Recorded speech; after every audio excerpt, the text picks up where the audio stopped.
আমরা সমস্ত বাম ছাত্র সংগঠনগুলি মিলে এবং সাধারণ জনতার সাথে একসঙ্গে হেলাবরতলা থেকে ডাকবাংলো মোড় অবধি এক মহামিছিলের ডাক দিয়েছিলাম।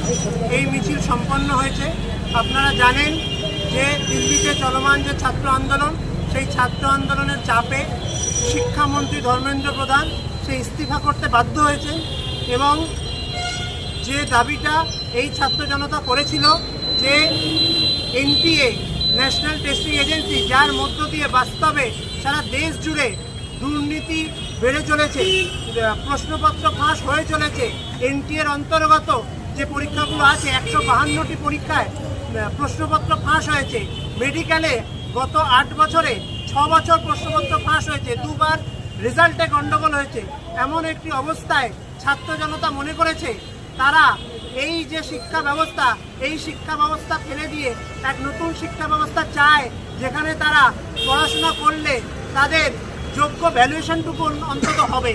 এই জন্য ছাত্র জনতা যে দিল্লিতে নেমেছিল তার সমর্থনে আপনারা কলকাতার ব্যাপক যে ছাত্র মিছিল দেখেছেন এবং তারই ফলশ্রুতিতে আমরা দেখলাম ধর্মেন্দ্র প্রধানের ইস্তিফা।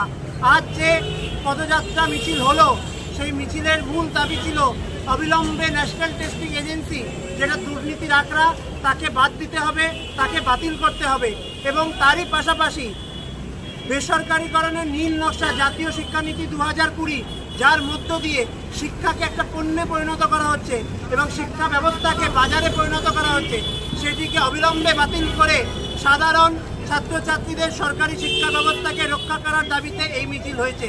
আমরা আহ্বান করব আগামী দিনে জাতীয় শিক্ষানীতি 2020 বাতিলের দাবিতে এবং ন্যাশনাল টেস্টিং এজেন্সিকে অবিলম্বে খারিজ করার দাবিতে সমস্ত ছাত্র জনতা এবং নাগরিক বৃন্দ এক হয়ে এই আন্দোলনকে আরো দুর্বার গতিতে এগিয়ে নিয়ে যাবেন। ইনকলাব জিন্দাবাদ, এআইডিএসও জিন্দাবাদ।